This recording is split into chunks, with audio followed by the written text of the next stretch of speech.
I want to thank our president and CEO, Jennifer Romanicki, for inspiring this series, which I think is so important for people to understand our history, but also to understand the impact of that and where we're going in the future. So thank you so much, Jennifer, for inviting me and the other team members to participate in this program. If you missed last month's program with our Vice President for Botany, Bruce Holtz, who spoke about 50 years of collecting, you can find that program on our YouTube channel, as well as the first program in the series, which was the Selby family's love of boating. We are scheduled to do our next program on May 15th, and the focus will be the treasures of the downtown campus. So I'll be talking about the history and legacy of the Selby residence, the Payne Mansion, and the Morgenroth family Palm Promenade. So that's going to be a great program on May 15th, also at noon, and you'll look for the information about that in our upcoming newsletter. So today, you're in for a real special treat because I'm sharing the program today with our Vice President for Botanical Horticulture, Angel Lara. And Angel is an encyclopedia of greenhouse growing. And so I tell you what, it was my super pleasure to spend time with Angel prepping for this program and getting to know the greenhouses better, the glass houses, the shade area, all the different climates that are needed to maintain the habitat types of all the different plants that we've brought to Selby Gardens from around the world. So before we get into Angel's behind the scenes tour of all of the glass houses, I'm going to provide a little bit of history.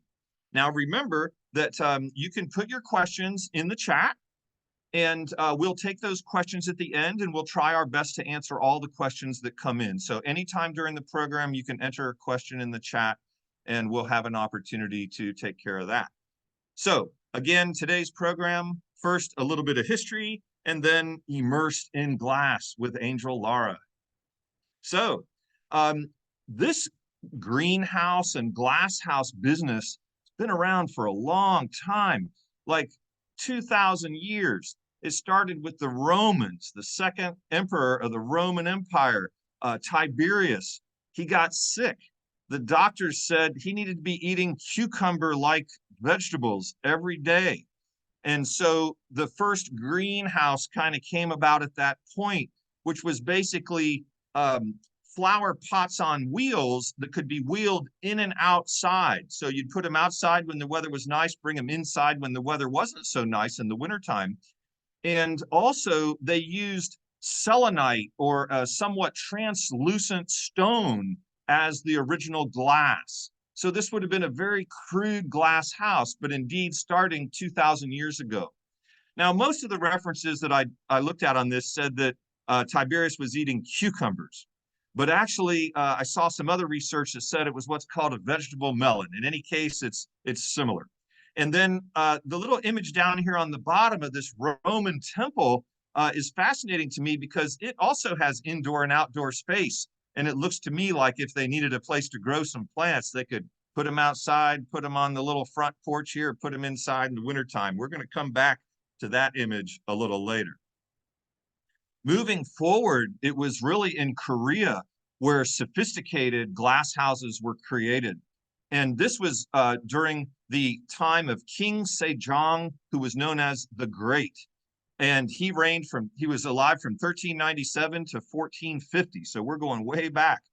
And they actually created an underfloor heating system.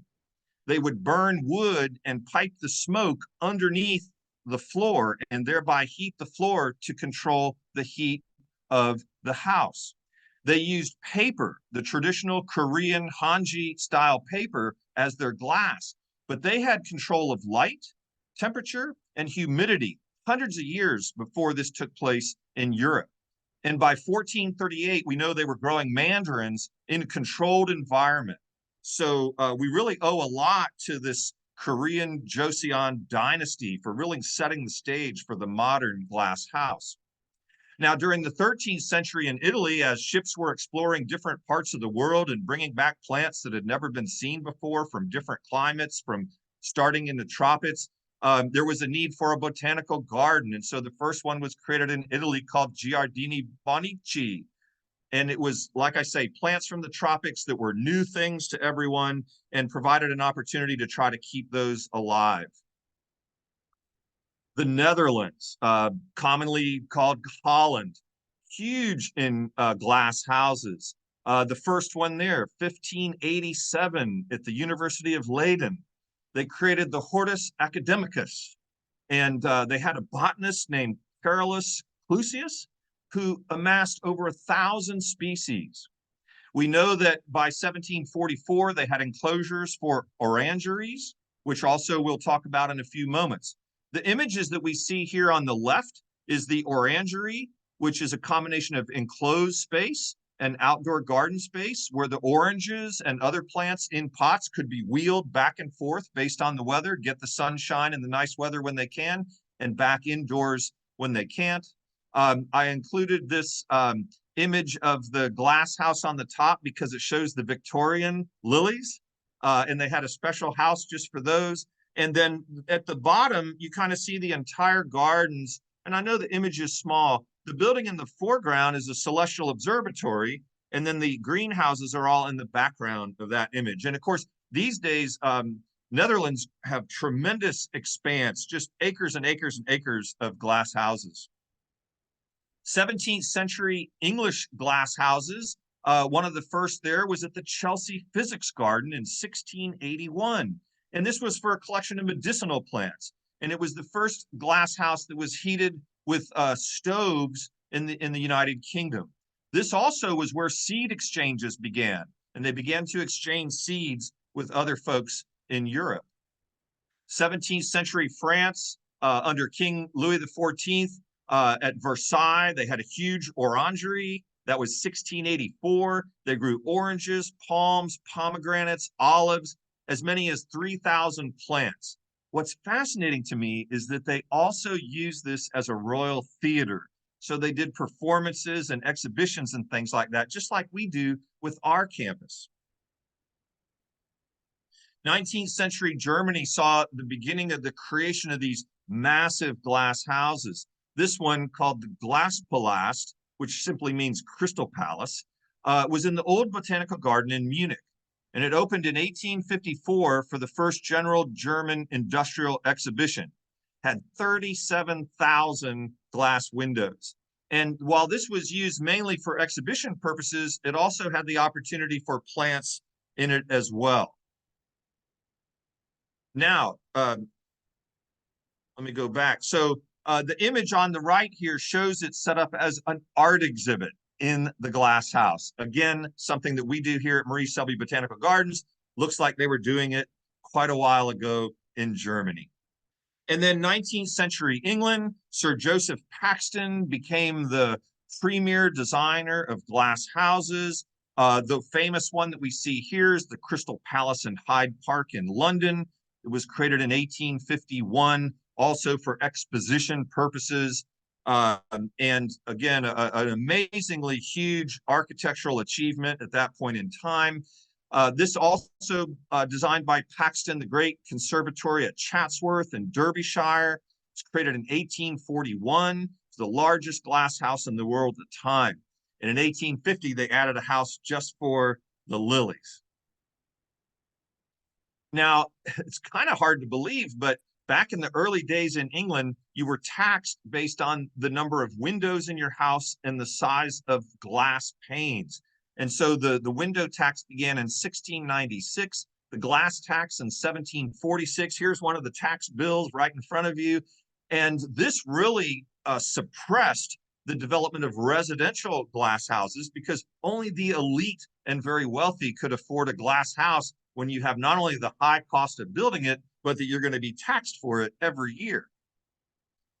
Bringing it back to the United States of America, George Washington is attributed to be the first person with a glass house in the Americas, and he wanted to be able to grow pineapples year-round because he felt that he needed to welcome all the guests to his home with fresh pineapples.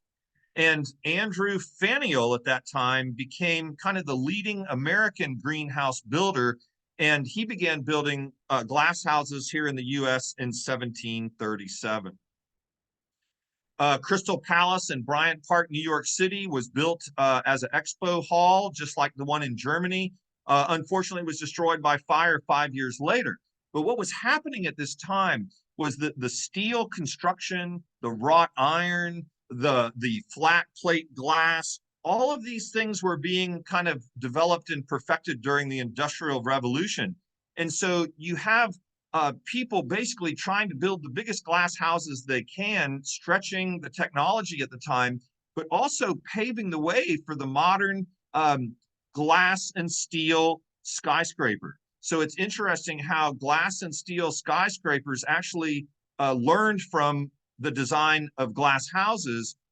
And, you know, we're very familiar with both today, but I never put them two together till we did some research. Taking it, and then this is another fascinating conservatory in the Kew Gardens. And if you look at that, it looks a lot like those early Roman temples that might have been used for a little bit of growing plants as well. So I thought that was pretty cool.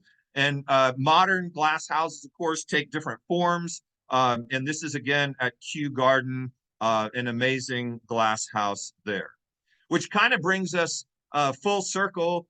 England abolished the glass tax in 1845 and the window tax in 1851, and people began building small glass houses attached to their homes. And these are just a couple of images that give you an idea of what those might have looked like. And I thought from a local standpoint, I'd show you what I believe to be the first glass house in Sarasota, which is 1905, the home of J. Hamilton Gillespie over on Morrill Street. And if you look to the far right, you can see a rusticated concrete block walls with some nice windows and a glass roof. And I have a not so good photo quality wise, but it shows this little conservatory on J. Hamilton Gillespie's house. He was the first mayor of Sarasota, had the first glass house, and here we have it today. Now here's Marie Selby Botanical Gardens in 1974, creating certainly the first scientific glass house in the region. And you'd think it would be easy to build a glass house like this. And yet it wasn't so easy because of permit issues. Here's some headlines from the Herald Tribune in September of 1973 talking about how a 35-foot tall low-rise glass house does not meet the zoning that calls for 18-story condominium buildings. But Selby Gardens was in a situation because all these orchids and other plants were being collected and winter was coming on and they needed to get these glass houses built. So the Herald Tribune actually published a feature editorial called The Orchid Emergency, where it stressed to the city commission, get the bureaucracy out of the way because the orchids need to be taken care of through the winter and we want this institution to thrive. So here are a couple of quotes. But officialdom, thus far at least, has been able only to explain that there are terrifying legal obstructions and procedural pitfalls that make it impossible to issue a permit for the benefit of some orchids trying to shoulder their way into high-rise territory. So I think this is fascinating to look back at these early articles. And then here are a few more. Simultaneous with this, people were packing City Hall complaining about the new zoning ordinance that was providing for all these high-rise buildings in the first place.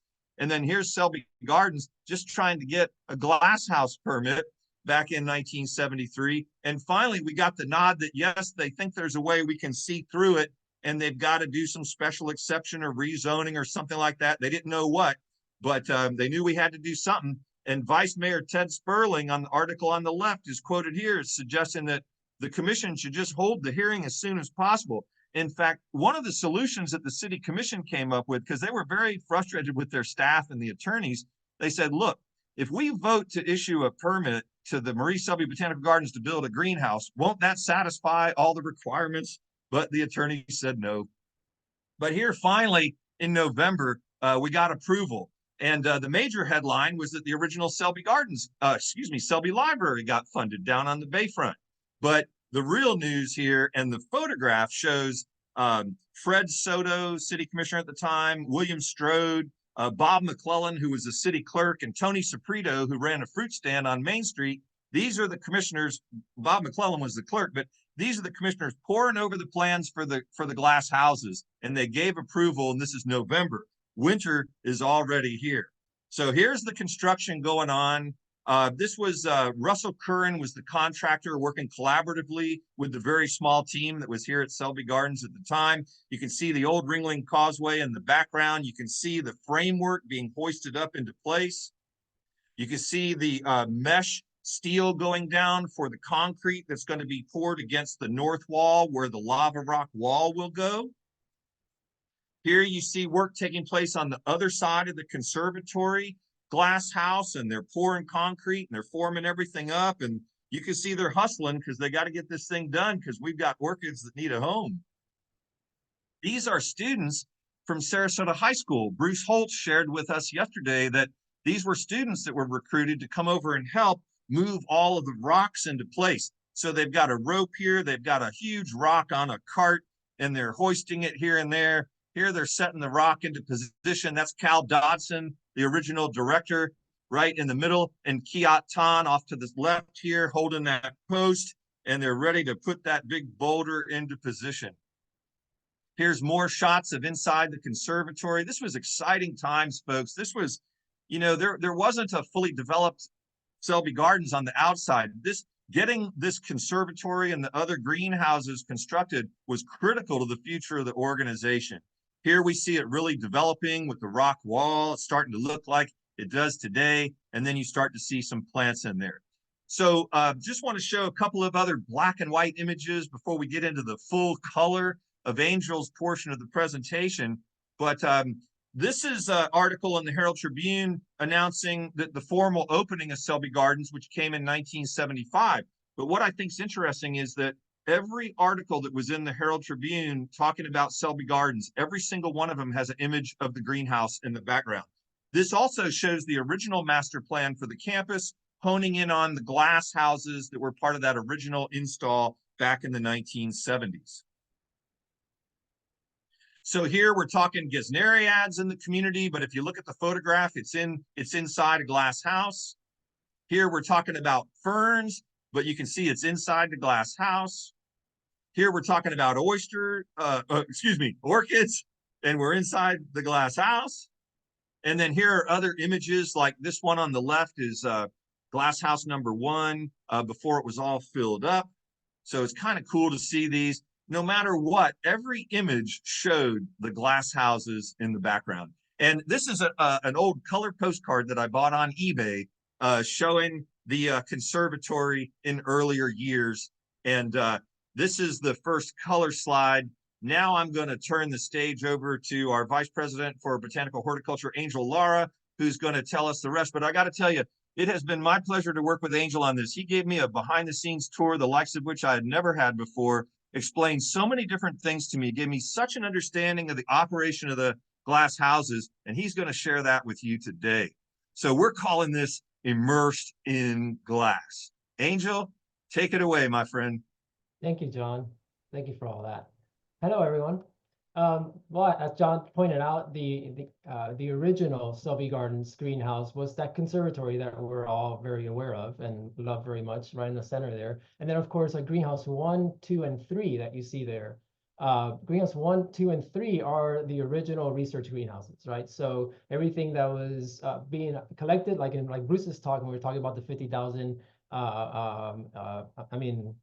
like all the plants that were brought in from all the expeditions, those were the houses where those expedition plants were going to, and those are the houses that those expedition plants still go to today, right? So after 50 years, we're still putting them in the same greenhouses. We've added a few others, as you see it in the map. Greenhouse 4, it's all the way in the back there next to the event center. That's closer to Palm Avenue, right?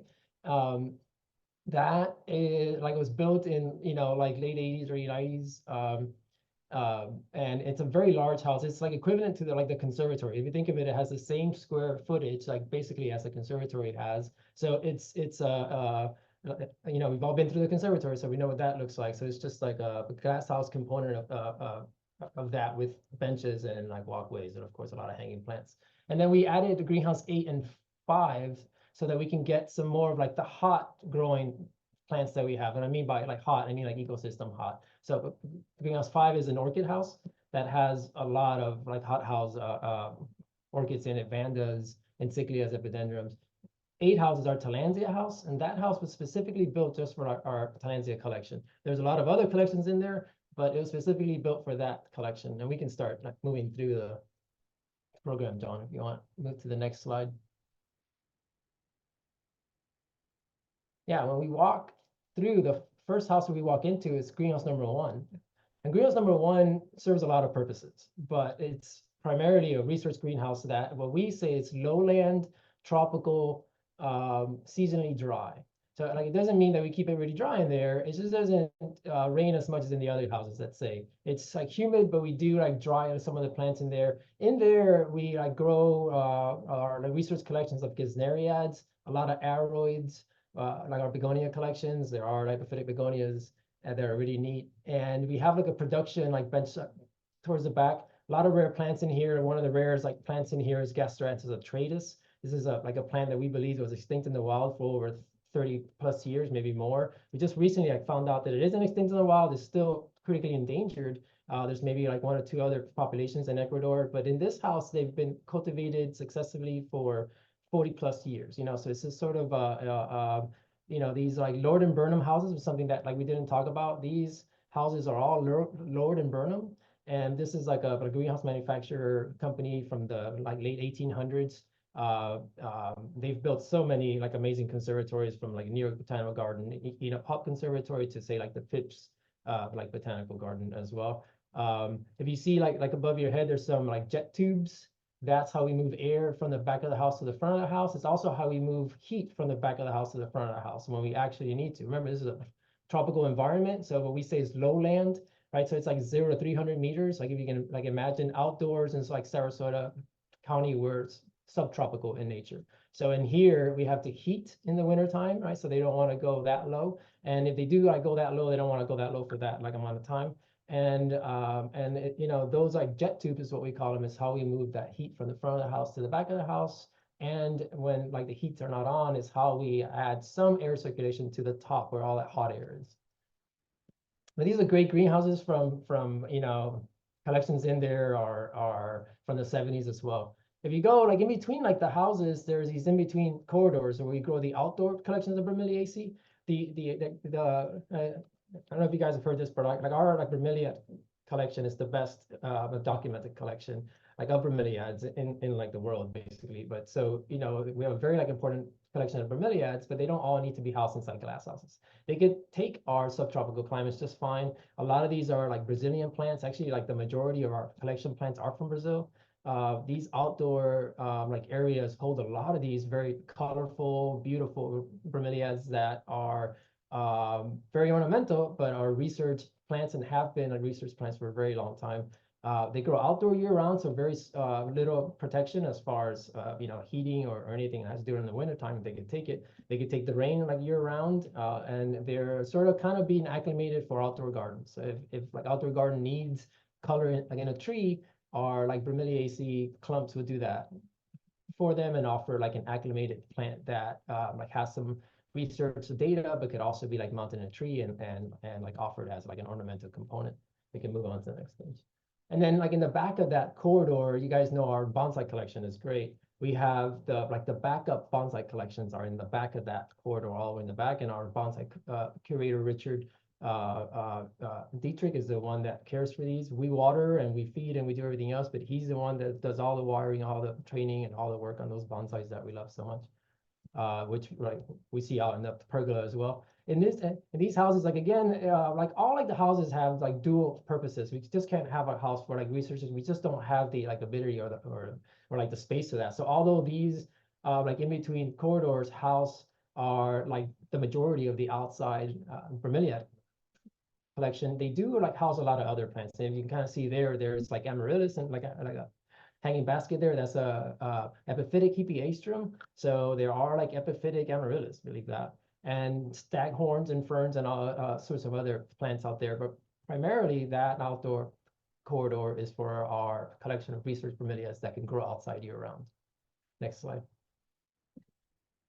And you know, here as well, like diversity, right? We have a cycad, that's like the leafy thing on your right. And then you have like an epiphytic cacti, that's sort of like the hangy like hair thing on it. And right in the middle, this is Myrmecophila, like with like a Tillandsia kicker on the top, right? So there's like diversity in just this one photo, and just this one few square feet. There's like so much diversity, and of course that's embedded in all those like bromeliads that you see. So you have to know that like the cacti needs a little less water than the orchid, but the orchid needs more water than the cycad, and the cycad needs less water than bromeliad. But they're all sort of hanging out together. It's pretty hard to water in these areas just because of the amount of like diversity, but also because they're jam-packed together. We kind of like warehouse these plants together.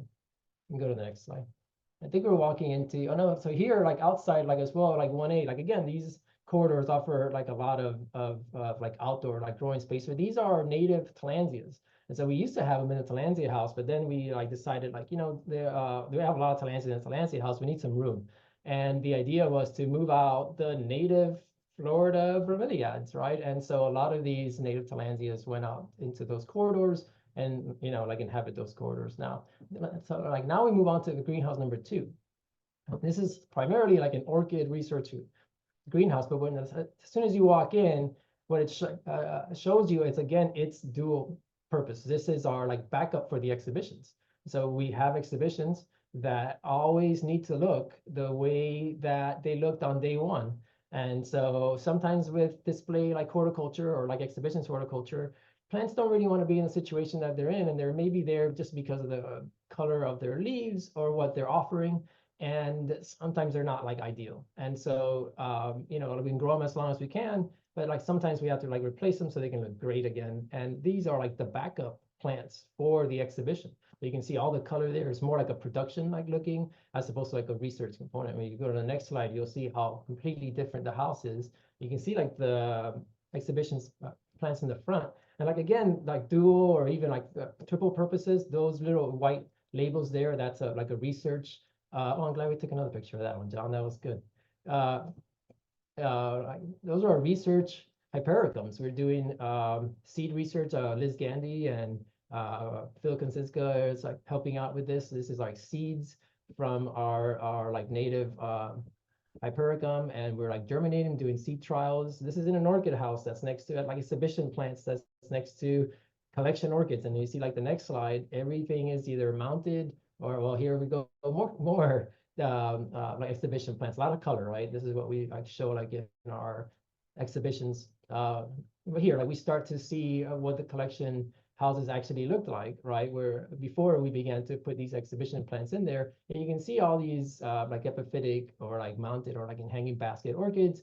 Most of like the percentage of orchids in here, I believe we're like 55% wild collected. So that's a lot for like an orchid collection. It's one of like the best in the world as well. Here's more production, but again, like embedded within this greenhouse is a lot of multi-layers of like horticulture, right? There's exhibitions horticulture, there's collections horticulture, there's display horticulture in there, and like really all those research components, those like hypericum, these little seed pots next to these large baskets that you're watering overhead. It's really an art to watering these houses. Go to the next slide. And again, now you kind of see how our like orchid collection is kind of cultivated, mostly mounted, because like for me is pretty much, if not like the best way like to grow like an epiphytic orchid. I know that like we grow a lot of orchids in pots and baskets, and there's a lot of different ways of growing. But when we mount them, they're a little more manageable, but they are less likely to rot. We water a lot, and then like these conditions are pretty wet and pretty hot, and like high humidity, and of course we live in Florida, so it's even hotter than we want it to be, and it's even more humid than we want it to be. So sometimes the rot sort of like overwhelms the plant. And so for me, as like a grower like here for a long time, the amount of water that we have to put down mounting those plants almost makes them like grow a little easier and a lot like healthier. A lot of times we don't like lose to rot. And like saying that, a lot of them are potted. This is a research collection of Tatiana Arias. This is our like research orchid botanist. These are plants from Colombia. She's doing some lab and seed trials on this. So we pollinated. You can see the big like seed pods on the Calia orchid at the end there with the white label. That's massive. There's another one right behind there, but you know, she brought in a lot of her collections to do her research, and this is what these like research houses do. The say like when we walked into the greenhouse number one, that was like a Gesneriate house. That was when we first um, uh, opened up. We had like a research botanist called Hans Wheeler, and he did Gesneriate research, and that house was his research house where he like brought in a lot of the plants. There was other plants in there as well, but this is how we like accumulate these collections. Tatiana is bringing in these like great orchids from Colombia. Again, I'm mounting a lot of these, and we're doing a lot of seed. You know, we really want to see if they're like self-pollinating. Are they able to propagate themselves? And then if they are, and they make a viable seed, then Tatiana and her like volunteers will try to get more of that in like a lab. And you can kind of see one of these small little maxillaria orchids in bloom that they've been pollinating. A volunteer of Tatiana goes every Friday and checks to make sure that nothing's blooming. And if it is, then she'll propagate the orchid herself and tag it so we can make sure that that like data is there as far as when it was pollinated and when it like it develops. All that like information is great for like the data that she's working on.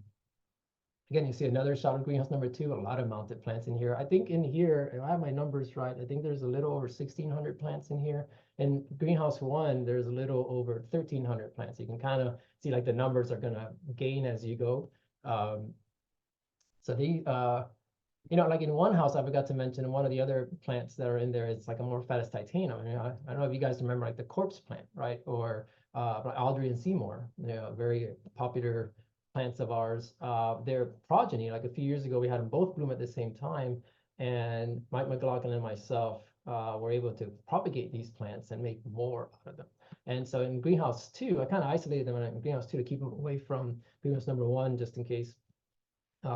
But they are like also like in greenhouse two. So again, we have this research orchid house, but it like doubles as a lot of other plant houses, right? These are aroids in the Araceae family. One like in the front were Phoetonias and like annual plants that like you would grow out, you know, but they're mixed within this research house. So that's what like the picture that you see there is Seymour and Audrey's progeny.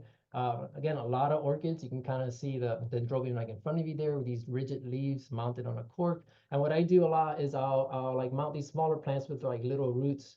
I'll just like set them on like the cork, allow them to root on, and then I'll mount it. That's like as opposed to like wiring them on. And a lot of times they'll fall with water, and then you're not really like getting what you want. What you want them is to root in and go without any issues. What you don't want them to do is like hang upside down for a while until they actually root in. Some things that we haven't talked about is what do we do for pests in our greenhouse? And we have an integrated pest management program. Integrated pest management, or like IPM for short, was like developed in the early like 70s on a more like comprehensive way of dealing with pests in a greenhouse, as opposed to having like a knockdown spray of everything in the greenhouse when you find like a pest. Let's say you have a mealy bug on some of the orchids. In the old days, we just spray the whole house down and kill everything, right? Integrated pest management like offers a little like more of like a common sense like approach to it, where we monitor and we sort of like prevent by like anticipating, or we know like the plant like usually has this problem, or we're actually walking around and looking and like making notes like all the time. So we're more informed in what we do. And like the other thing that I brought into it was I didn't like doing knockdown sprays. And when I mean by knockdown sprays, I mean sprays that are gonna kill like everything in sight. So those are usually like nicotine based or pyrethrins or something like that. It's like you can think of it as your roach spray from the house, right? Where it's just like a nervous system killer in a sense, and like your roaches go dead. That's what happens in the greenhouses a lot. You spray the whole house, everything dies. But for me, learning that there's a lot of beneficial insects that I don't want to kill, there's a lot of beneficial fungi that I don't want to kill, and they're actually doing good for my plants.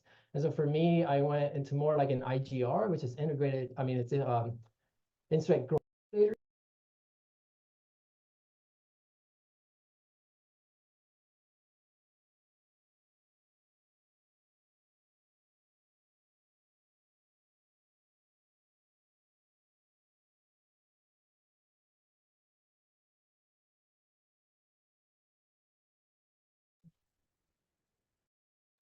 I think I was muted. I apologize for that.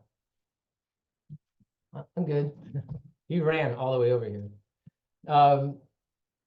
The bottle there, like in the middle, is how we're releasing like beneficial insects. And so the old IPM system that like I came up with back in 2008 or something like that was to monitor and like look around, but also to like use um, um, IGRs, right? So no knockdown sprays. And so, but now it's a little different. Now I'm going away from IGRs, so like insect like growth regulators, and we're going for beneficial insects. And so now we're moving like towards not spraying anything at all and letting the like beneficial insects like do the work for us in a sense. All we have to do is monitor and figure out where they're at. The idea is we've released over 300,000 insects in the past like 3 months or 4 months, and that's a lot. And we've also released about 100,000, I mean like 11,000 eggs and pupa, and so those are lacewing eggs and things like that. A lot of them are going after our greenhouse pests of mealybug, scale, and thrip in the orchid houses. So that is a thrip bait right there for beneficial insects, and we give them a little food just in case there's not enough thrip to go around, and then they do their work. So we can go to the next slide, John.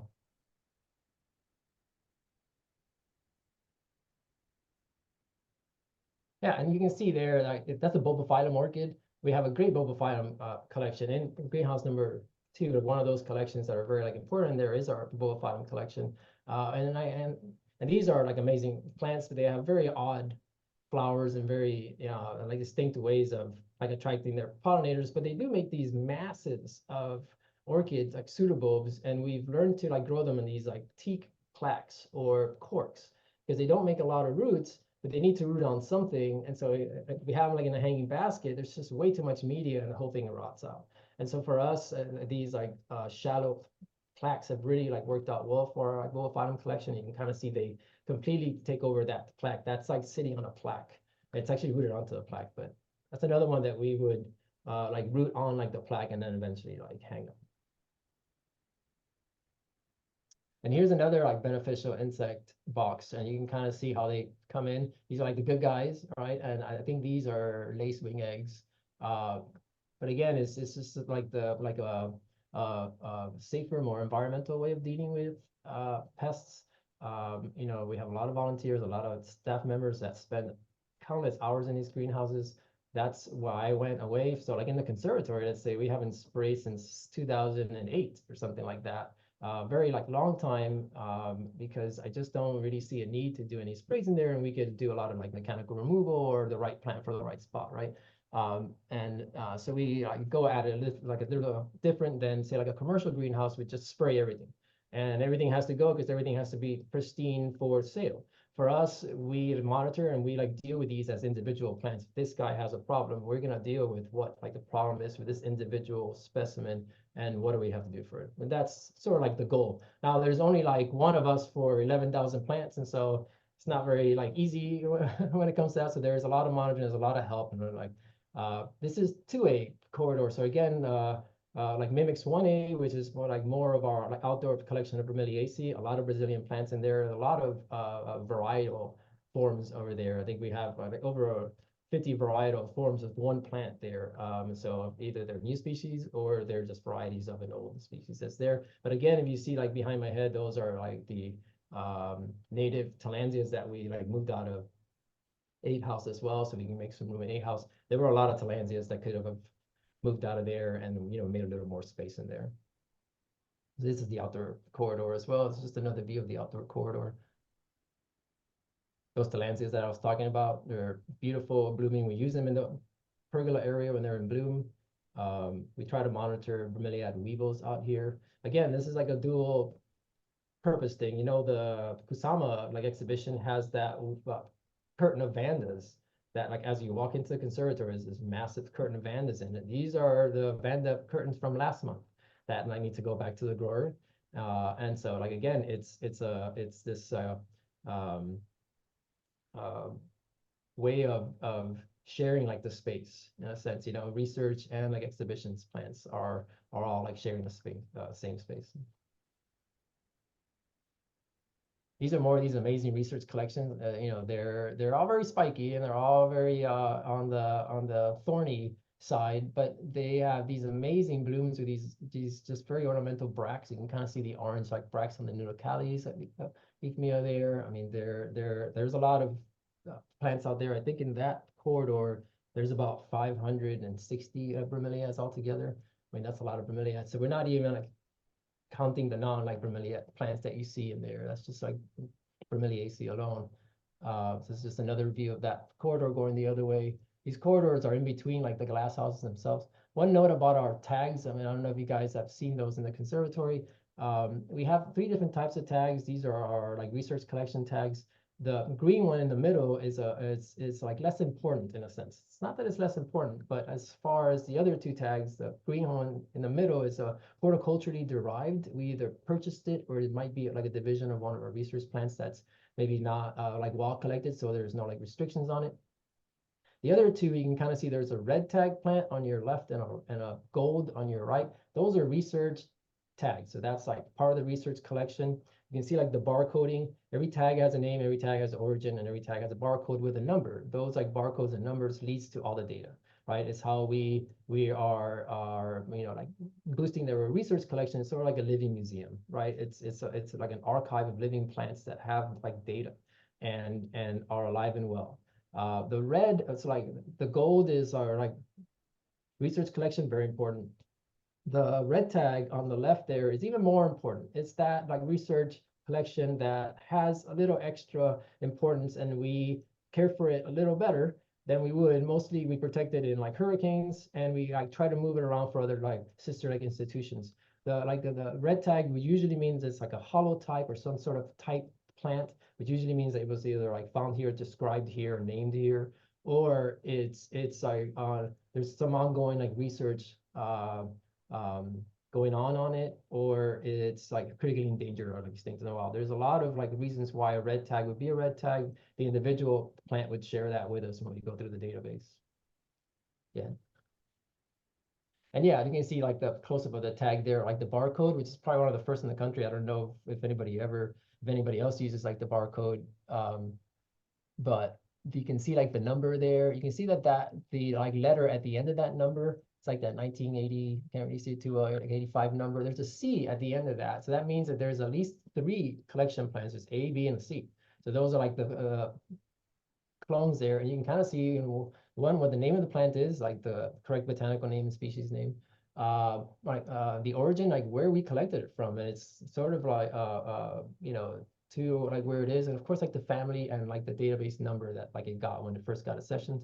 No, like all the tags would have like some rendition of that as you go through. It's sort of a way to know who you're dealing with, and then a way to like be able to get like answers on what's going on and where does this plant come from.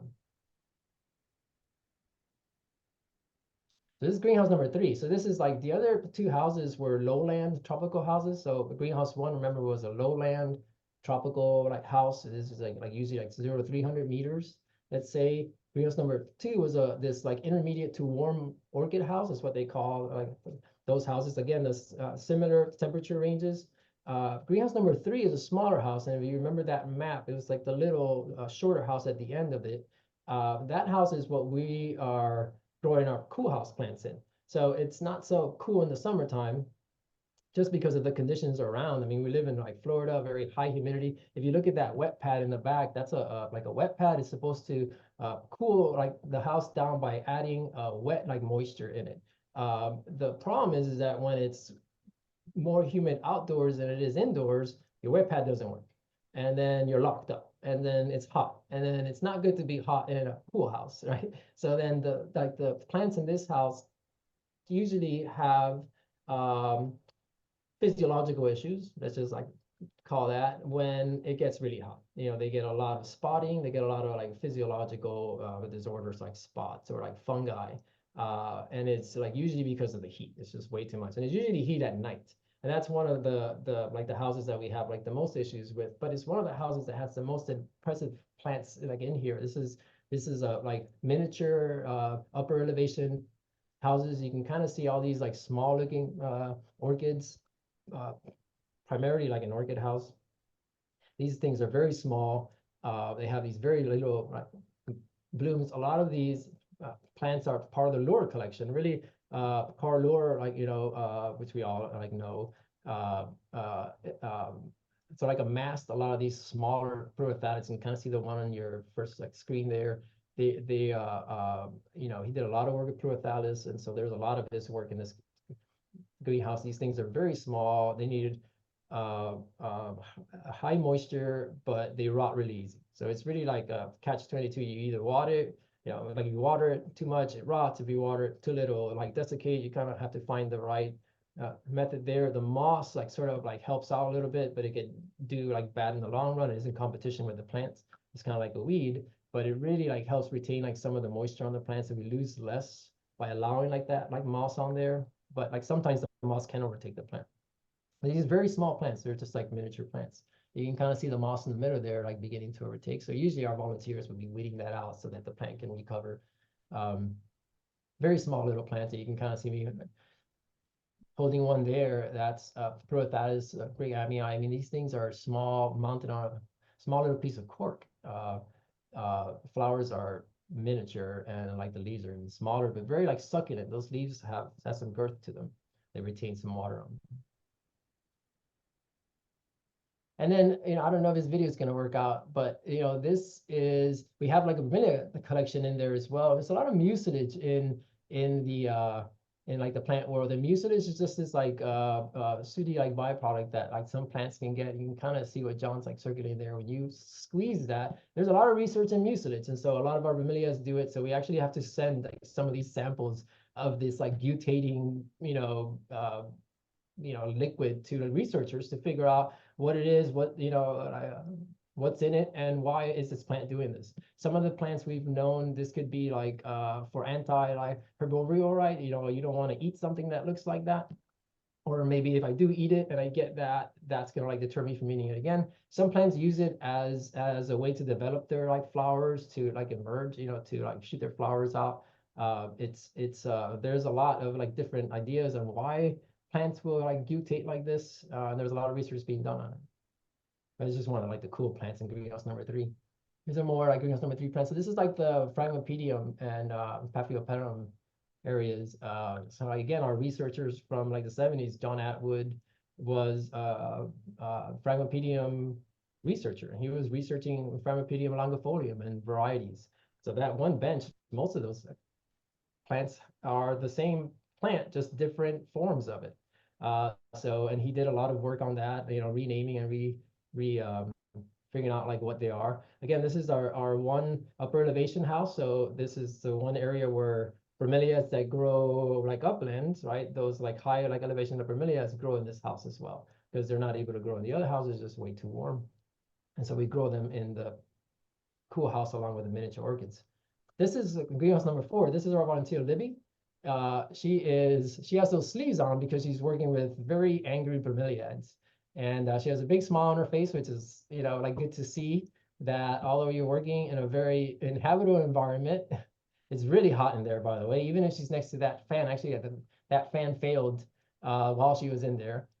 So it didn't offer her any like reprieve, but she's in there with a smile on her face, weeding and cleaning our plants. And that's what we do a lot of the time. And this is a greenhouse 4. So this is that large house. I mean, I think this house is 6,000 square foot or more.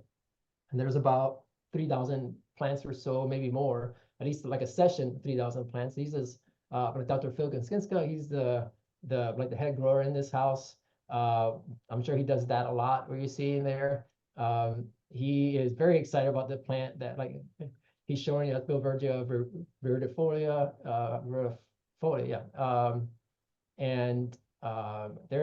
so this is the indoor bromeliad collection. So remember, we have an outdoor bromeliad collection that could take it year-round outside in Sarasota County, no problem, mostly like Brazilian plants. In greenhouse 4, there's a subset of those plants, but they're cared for a little bit more than the outdoor plants, right? So in here, we like grow these like plants what the industry like would call soft, right? So outside they're growing hard, inside they're growing soft. So we're very kind and nice to these plants. Most of the outdoor plants are kind of like, well, it's gonna rain today, be careful, like in here, we manage just about everything and we control just about everything. And again, like speaking of control, so these Lord and Burton greenhouses were these commercial greenhouses that were retrofitted to grow research plants in a conservatory. But they are 1970s horticulture, right? This is antiquated at its best. And you can kind of see, actually, I was just having a whole conversation with Jennifer on these like thermostats. We control every operating system with a thermostat. And so when these thermostats fail or lose their grade, then that operating system is failing or is not doing what it's supposed to do. And in a greenhouse that heats up really high and is not like ventilating as well to begin with, these controls are like very like important. We're working on going into a more like digital control version. This is like greenhouse 4. You can see how massive this glass house is. Like again, there's over 3,500 plants in here probably. There's a lot of layers of plants here. The aroid collections in here, the fern collections in here, the Indobromeliad collection, like I said, we have like Nepenthes collections, the Marantaceae collections in here, the Cyclanthaceae collections in here. There's a lot of collections in here. It's a very large house, a very large space. I feel for Phil because he has a lot of work in this house. And this is not his only house, so he does a lot of work. Again, this is how we like monitor like a greenhouse. That's a greenhouse alarm. And so it's the only like digital thermometer in the whole place, because that one needs to really work very accurately. And what it says, it sends me full message that either says that like the house is way too hot or the house is way too cold. And then we try to fix that. Again, this is just a very large house. The fern collection on your left there like requires watering every day. These are like epiphytic ferns that are mounted. There's no taking a day off on these things. This is like an everyday culture, like everyday work. The aroid collection on the left is, like on the right is probably like one of the best collections of aroids in the country as far as data is concerned and like diversity within. A lot of new species there that nobody has described yet. They're just waiting for description. There's just a lot of like neat like aroids there. And again, like your ferns and your moss, you can kind of see how like the moss takes over. That will kind of show you the amount of water that we're putting down in these houses. I mean, really, we can go through 2,500 to 5,500 gallons a day, like depending on the day and the season. You can kind of see our containers in the back of greenhouse number 4. We have them back there because our cistern failed years ago. And you can't have like the waters outside because then it does get cold, then you're watering with really cold water, and that's not good. So we made space for our water storage inside of greenhouse 4, which is heated during the winter time, and that's why that's in there. That's about 2,800 gallons of water. So like again, if we go through 2,500 gallons of water, we know we're making a lot more water. We're making less water than we're using. And you can kind of see this is very crude, and I hope you can see those numbers there. We can kind of see like the fluctuation of numbers that we go through from one day to the next. The average would be anywhere from 3,400, but you can kind of see there's a 9,000 gallon number there. We might have had a leak that day, but that's a lot of water in like one day. Our RO system only, the RO system is working 24/7 at a point. We do like water these research plants with reverse osmosis water. We try to get like the pH low, like 5.7 to 6, and sort of mimicking rainwater.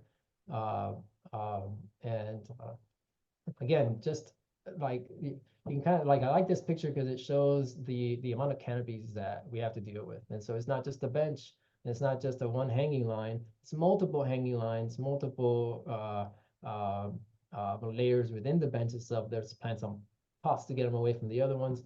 There's a lot of layering here, and all like the greenhouses look like this. I mean, they're just jammed with a lot of plants. This is just a pretty shot I think John liked. One of the rare like Guzmanias in the back. Yeah, we've had some issues with these Guzmanias in the back. Remember, these are very like manipulated greenhouses, and these like soft-leaved Guzmanias have been heating up a little more. So we moved them back towards the web pad a little bit. These are these great aroids that like I was talking about. The venation on this aroid is amazing. It's a shingle type like Rhaphidophora, or somebody will probably see Monstera. I don't even know what that is. I can't see it so well. But you can kind of see, like how we like grow these epiphytes. The majority of them are mounted. This is greenhouse number 5. So this is the hot house, right? So this is like a Vanda house and like a Ciclia house, an Epidendrum house. And you kind of imagine this is what you would feel like when you get off an airplane in Madagascar or Africa or Jamaica or Cuba or Key West, right? So zone 12 and beyond, very hot. These Vanda orchids, again, are our founding fathers in a sense, right? Kiat Ton worked a lot. He was the first orchid identification center botanist, and he did a lot of old world Vandas. And so a lot of what we have of our like research collection of like Vandaceous plant material is his work, and so like these greenhouses are chock full of like research plants that have been, being utilized for that sole purpose for 50 years. We do display them in the conservatory, but their sole purpose is for other researchers to like have them like available and work with them, and that's just what we do. This house is like a convertible house, I call it. You can kind of see like the plastic on top of there. We do add a layer of plastic to these shade Quonset houses so that we can protect them from the winter time. Obviously, this is a hot house, so anything past like 68 is not good for them. So we have these big, large like heaters in the front that control that in like the winter time. You kind of see a red tag in there. That's like a Vanda that holds our Marie Selby name on it. So this like won like a botanical recognition award back in the early 90s and like in the early 80s, and it was able to get botanical name it named after like Selby Gardens.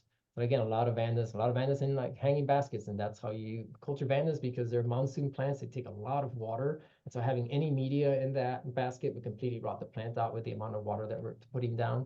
The like the grids on the side have just mounted orchids on them. They're all mounted, and they're all lowland, hot growing orchids, prothecaeas, encyclias, dendrobiums, epidendrums. I mean, those are like the plants that kind of like grow outside year round here. We protect them a little bit in the wintertime. This is like a bud of Dendrobium graffineatum. It's in the conservatory right now in full bloom. It's like a few days ago. So now you can go to the conservatory, you can see it like in full bloom. It's beautiful orange and yellow flower, much like I think there's like another one that comes up after this. It looks a little bit like that, but just very like intense orange. This is more like a yellow form. This is Dendrobium lindleyi, or like aggregatum. I think those are synonyms like of each other. And this is kind of like the most of our greenhouses, as you notice, are very green. You're right. It's because a lot of what's flowering gets moved out to the conservatory so that like the public sees it. And we have a conservatory like horticulturists, and that's what they do most of the day is get those research like plants out to the conservatory for our like visitors to see them. And there's certain rules and that we like go by, but the idea is for as many people to see these plants as we can. These are like insignia orchids. Again, they're suitable orchids, really like fat suitables. They retain a lot of water for the plant. So we do water a lot, but they retain a lot of that. And see, so these are the outdoor cores again. So remember 1A, 2A, this is 5A. It's in between like 5 house and 8 house. And like these are sort of like xeric bromeliads, right? They're like dry, like growing, sort of like Mexican like bromeliads. I like this corridor a lot because I always get to talk about passive carnivory here. If you kind of see some of these thorns, they go opposite directions.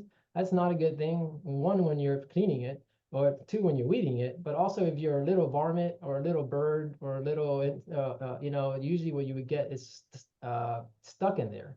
And in your fighting, the more you fight, the more you get stuck. And then you die. And then the plant sort of consumes your, body, and that's how the plant gets its like source. That's one of the ways that like the plant can get like sources of energy out there. You can kind of see these like thorns are predominant, very large thorns, and they're going opposite direction. Going opposite direction is just not a good thing when it comes to getting stuck in there. We have had volunteers walk over to us with a plant stuck to their hand. They haven't been able to get it off, and we actually have to cut the thorns off. Like this plant, like this red tag plant here, its thorns are so predominant. It's just massive. It really does look like shark's teeth. They're just massive. I mean, you can kind of see how big they are. So putting your hand in there is just not recommended.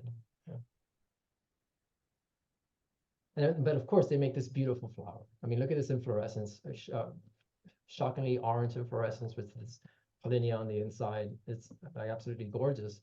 What's attached to it is absolutely dangerous. But we call this blood alley because if you work on that bromeliad alley, you're probably going to bleed a little bit.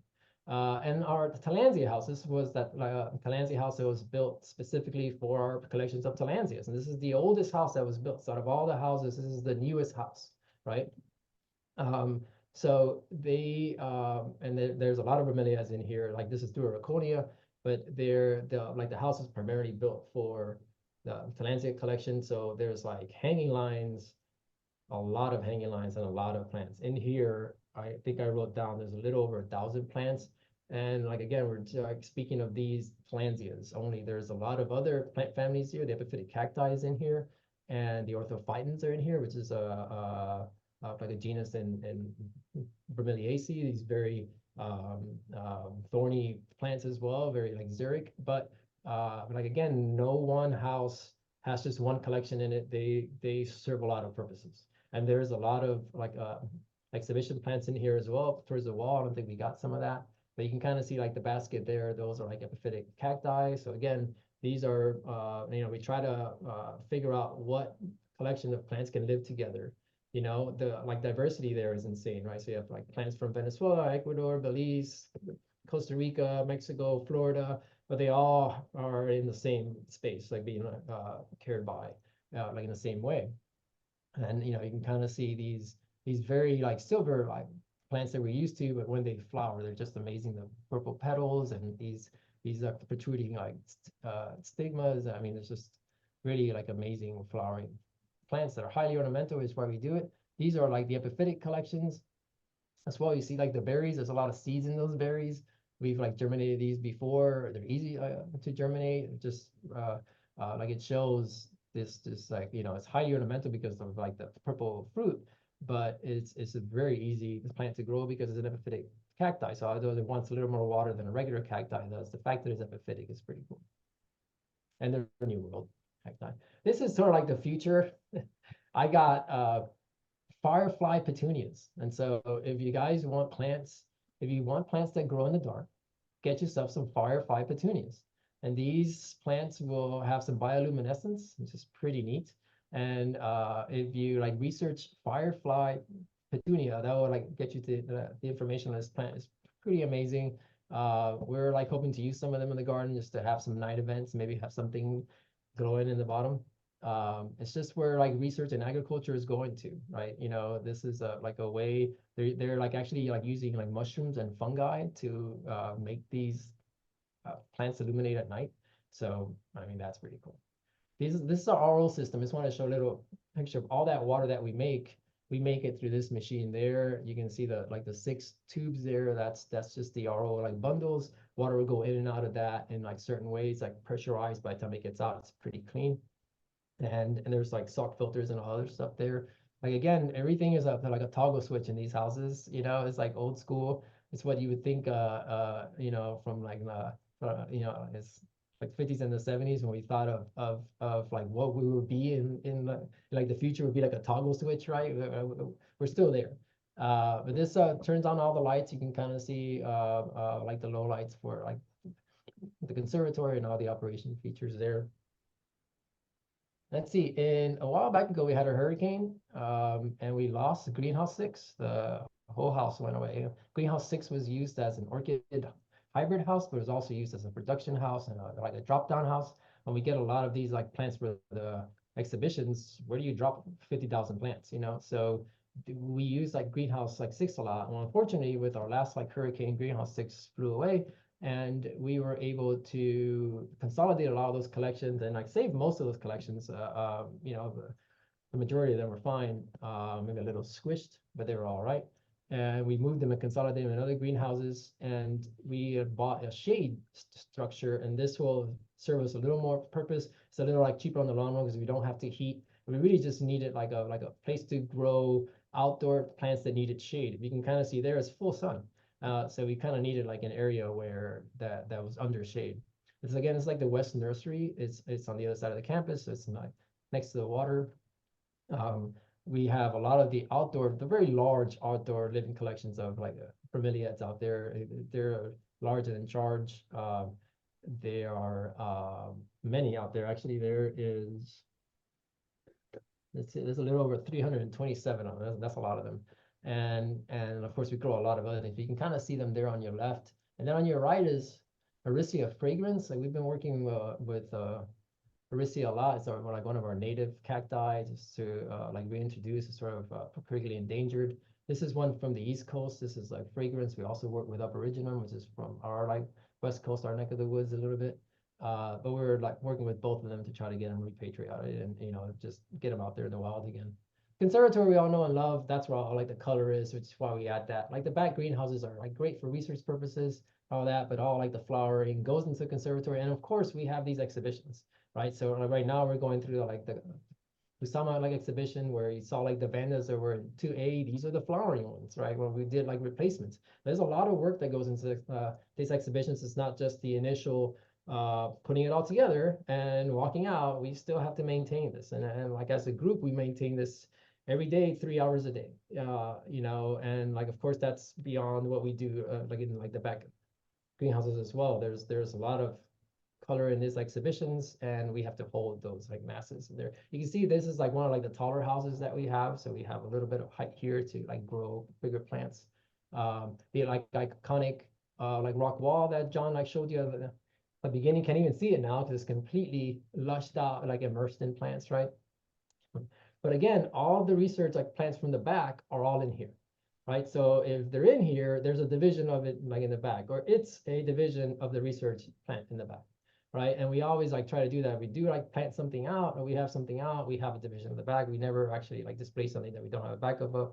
And of course, like again, we utilize this like space as the exhibition space, but we also use it to showcase our collection plants. As it's always been like uses that, and like the plants that we like focus and grow and have been like studying and like researching for 50 years. So this is Dendrobium smilliae, and it's just an amazing dendrobium. But you know, on that right side of the conservatory, as you walk through, flanking like the rock wall, is where our conservatory like horticulturist displays all these rare or very highly like ornamental like research plants, and you can kind of see that Dendrobium aggregatum that was in bloom in 5 house, and Gorinthi that's in bloom in 2 house. And so they're coming over from like other houses that are completely different zones into the conservatory. That's one zone, right? Lowland um, and humid, right?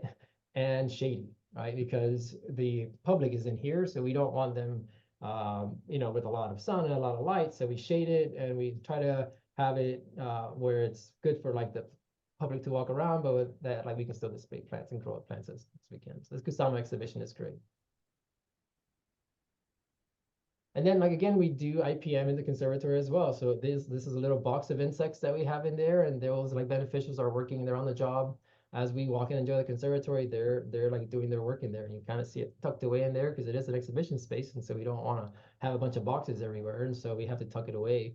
But it's actually kind of good because it gets like the pest, I mean the like beneficial insects like a good start. It's kind of warm and humid down there. Um, Again, a lot of conservatory space here where we draw in plants from like the back. This is sort of like our corners that we are able to display those plants when the exhibitions are going on. You just saw some ferns, like you have some airways in like the corner. When you pop out to the pergola area, these are like the bonsais that were in the back, right? So that, you know, you can kind of see how like every space, every house is utilized like pretty much the same way. Even like the conservatory and even like the pergola are used in the same way. We were both showcasing display plants and like horticulture, but also research plants. And as you walk through the conservatory, obviously I find great people all the time. This is like Bruce Holson, his like happy crew of Merry Mounters, I think they're called. You know, they do all the like herbaria work for us. They're amazing, and they were walking through the exhibit, but they were actually looking at this Burkinium macrantha. Well, this is a like the work corridor, which is fine. We can go through it. Work corridor with volunteers. This is where the magic happens, right? So we're inside like the conservatory. The conservatory is on the other side of that wall. So we work in the conservatory. That's why when I became manager, I thought, oh, we're not spraying in here anymore. And so there's no more spraying in the conservatory because this is where we work. And so we do a lot of different IPM strategies in the conservatory to not spray.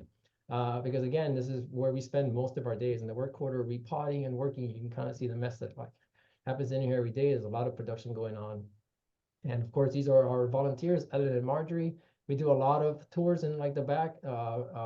You can see like the faces on these guys. I mean, they're so into what like the plant is like showcasing. This is like them like learning about pitcher plants and how they eat bugs and how they sustain themselves by doing this. I mean, this is like a great thing. And then of course, you know, we show them how plants can be a little mean sometimes and how they can protect themselves from like herbivores or something that's gonna try to like hurt them. And again, you know, you can understand that, and you can have this connection to a plant that like you wouldn't have before. And if we can get them early, that's always good. We can get them young, learning about, you know, like their environment and what actually like affects them and how like important plants are to us. This is like it's like a win-win for us as well. Yeah.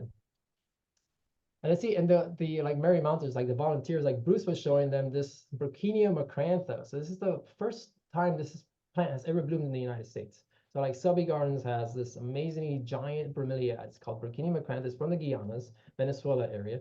And we've been growing this plant since the early 80s. This is the first time it's bloomed since the early 80s. So it's a very like special event for us. We thought it was going to be bigger. We thought it was going to go through the glass. We thought we were going to be able to get the media in here. It didn't do exactly what we wanted it to do, but it did get us the recognition that we were the first. Not only do we have this plant, not too many gardens have it at all, and they do, they probably got it from one of our selections, but we had it blooming, which is like a great like note for us that's like horticulturists, but also our conservatory like horticulturist. I mean, she's the one that got this to bloom. A lot of horticulturists have been in there and have not gotten, including myself, I have not gotten this plant to bloom, and she did. So, you know, hats off to Nadine to get that like blooming. And it's another thing that we have. Now we have like a herbaria specimen of this. Now we have research on this. We have some more data that we can add to our records. It bloomed. How big was the flowers? Did it smell? Did it open at night? Did it, you know, there's so much like data from one flowering that you know, this is very like special for our garden. And like again, the first garden in the United States to make it bloom, it's us. That's pretty good. And just a little homage to like Marie Selby. This is out like in the pergola area, you know, just a little note for like the visitors. It says like who we are and what we do and why we do it. This is just like a great like a sign on her. There's a lot of like information on her and like Selby Gardens like all around, but this is in the pergola area, and we sort of like adorn it a lot, make it look really nice. The Kusama like yeah, exhibit, if you guys haven't walked through there, it's a high maintenance exhibit, but it is gorgeous. It's like infinity room of Varesia ospinae is amazing. I think now it's Rowaria ospinae. But you know, and these like Tillandsia like balls, again, like the Kusama balls, you know, it's just like a great component of our like design crew, like Nathan and like his team are great at like designing this. Like the ponds, I mean, the people love the pond. They love like the fish a little more than we wanted them to love the fish. We want them to love the plants more. But the fish have a role in this exhibition, and they're curated, so they're fine. And let's see, and you can see this like on Cidium right in front of it. It's just like a collection of plants. Great, it's a great shot. And this is like the team that gets it all done, right? So on your left there is Nadine Kremlis. She's the one that got that bromeliad to bloom first time in 30 years. With Dr. Phil Gonsinska, like in the back with the hat, he's the man, takes care of like more plants than anyone should. With Darren Walters right behind, like a greenhouse assistant. Without her, we couldn't do anything. And of course myself in regular garb. And then phase two, I know that we all want to like discuss phase two and what's coming up ahead, but I'll tell you, I can't say anything about it. It's top secret. But what I tell you is that we're going to have not just one conservatory, we're going to have multiple conservatories. And then we're not going to have just one zone of conservatory, we're going to have multiple zones of the conservatory. So we'll be able to grow those research plants, not just in benches, but in a very natural like habitat that might be really cold. And that is one of those wrenches in our plan, in a sense, is like how to make a cool house grow here in such a hot and humid environment. And so what we have is like the future coming our way, and those are old greenhouses, they're antiquated, they still work well, but they need some help. And we're throwing a lot of money at those greenhouses just to keep them alive and well. This is phase two, will get us out of the flood zone and into like a protected area. And of course, like state-of-the-art like greenhouses that might even have canopies, you never know. And all sorts of like amazing designs in there. And of course, we'll have research houses in the back there to have our support greenhouses, as well as work corridors and everything that we need to make the next like 50 years or so be what we've done so far.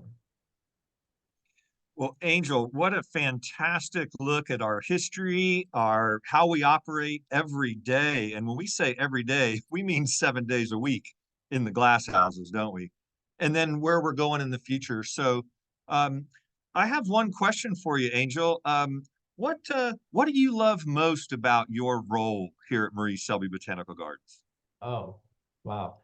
That's a big, well, you know, I'm much like one of those greenhouses. I am, there's a lot of diversity in my job. It's not just one thing that I do, it's a lot of things that I do, and it keeps me busy. And like really my favorite part of the job is those plants and learning about them and researching them and making them happy. It's like a researcher's like dream to work in like a house like this. Really, you know, this is like a special place to work, but to work with like such a great collection, and now to be like a part of phase 2, which is where we're going to the future, you know. And for me, that's like the most important task that I have on my plate right now, is making the next like 50 years of conservatories and propagation houses, and of course work quarters for the staff. Anybody that has worked in our like greenhouses and has worked in our work corridor, or any like volunteers know the heat that happens in those houses is pretty intense, and it's just it's like a work of love, really, like to be in there, and like the volunteers that like help us out, really those three things, you know, where we're going, who I work with, and what I work with, is why I love my job so much. Well, Angel, I just want to thank you for what you do every day, for the plants, for Selby Gardens, for all of our guests and visitors who get to enjoy it. You have an awesome team, and it's been my pleasure to work with you putting this presentation together. I think we'll wrap it up there for today. Been a great program. I've gained a lot of insight. I think all of our viewers have too, and we just super appreciate all the efforts that everyone goes to behind the scenes so that we can do all the science and all the great exhibitions and the conservation and everything else that's a part of our mission. So Angel, thanks so much. And thanks to all of our viewers today. And we look forward to seeing you at the next anniversary briefing. And have a great day, everybody.